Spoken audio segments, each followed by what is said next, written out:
Hello everyone, welcome back to another F1 This Week video. And like always, let's get straight into it talking about the rumours. Now, if I'm not wrong, comment down below if there are any other rumours. I believe there is only one rumour that has been swirling around this week. Again, it might be a rumour, it might be news, because I've heard two different perspectives and I'm pretty sure it's actually not known if it's true yet. So, Las Vegas was this weekend and we had a bit of controversy with Sainz damaging his car from the track just being not done properly.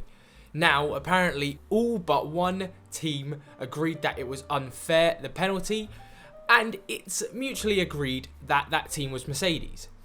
Now, the reason it's a rumour is because I don't actually think there's actual news that Mercedes did this. Of course, it's most likely going to be them, and I believe it was them because of just the way Mercedes were talking this whole weekend.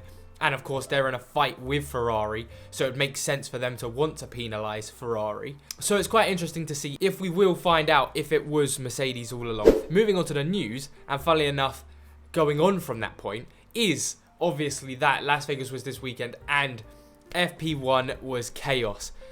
If I'm correct, it only lasted 9 minutes because of the Sainz incident. He got a 10-place grid penalty. What a mess. Like, obviously, it came for some great racing. Obviously, everyone was pretty tight because it was a very simple track. But to be fair, the Vegas race was alright. Me being a McLaren fan, it was a bit rubbish. But even after that, even after I take out my bias, obviously you had Ocon doing well, you had Stroll doing well, you had Piastri doing a decent drive as well. It was a good race, and to be fair, even after all of the cringe things that were happening in Vegas, it did deliver on the racing, at least. Now, talking from the Vegas race, of course, Sainz and Alonso are now tied on points, with 200 points respectively, coming in to the final race of the year in Abu Dhabi. Now, technically, this is a four-way race because you got Lando Norris behind only by 5 points. And you got Charles Leclerc, who's behind by 12 points. Charles Leclerc is going to be a bit harder for him to get that 4th place, but it really is Sainz, Alonso and Norris battling it out. And with Abu Dhabi looking more like a McLaren track that which they sort of prefer with those higher speed corners. They really did not like Vegas because it was just slow speed corners, then straights. And the car just does not get along with that. So, of course, my prediction for 4th is Sainz. No offense to Alonso, I think it's between Sainz and Norris. Alonso would have to have a blistering race to keep 4th in the championship. If he did, oh my god, it would be fucking insane and I would be going mental. Even as a McLaren fan, I would be rooting for Alonso because he is the underdog in this situation. However, yeah, I think it will be between Sainz and Norris. Now, if the McLaren is back in the podium positions, Norris will get it. If not, Sainz should be pretty chill to secure that 4th place. Unless he crashes out, of course, because that can happen as well. And then moving on to the next point, again, which has Ferrari involved. They've been in a lot of talking points for the end of this season, and it's because it's Ferrari versus Mercedes going into the final round. 4 points.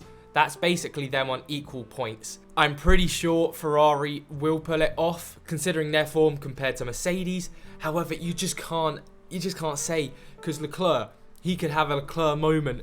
Ferrari could have a bad pit stop, have a Ferrari moment. They could fuck up the strategy. If they just don't Ferrari it up, they should be fine. Because I think they have the better pace than the Mercedes. They can do it. They just can't do what they always do. And I am rooting for Ferrari. I'd prefer Ferrari to win over Mercedes, getting that 2nd place in the constructor. So come on, Ferrari. And then, of course, you have the other battle, which is the battle for 4th between Aston Martin and McLaren. Obviously, Aston Martin, funnily enough, have been in better form than McLaren for the last 2 races, which is crazy to think considering Norris did get 2nd. But Piastri obviously had a bad race there, and Vegas, obviously they did nothing with Norris crashing and Piastri only getting 2 points with fastest lap and 10th. So can Aston Martin do it? There's an 11-point gap. I think it will be quite a task to do, but like I've already said, I think if Norris crashes out or Piastri crashes out, then it is all game.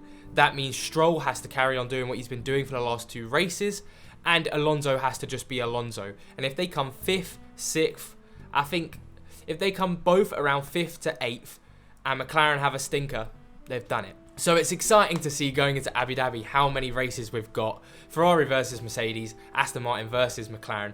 I'm so excited for it. It's a shame it's the final race of the year because, of course, even though Verstappen's been winning every single race, I think, I've said this multiple times, I think this has been a very good season of F1 if you look behind P1. But that is why I'm so excited for these battles, because they do mean a lot in the F1 space. Obviously, you get more money for finishing higher up, so the stakes are high for these teams.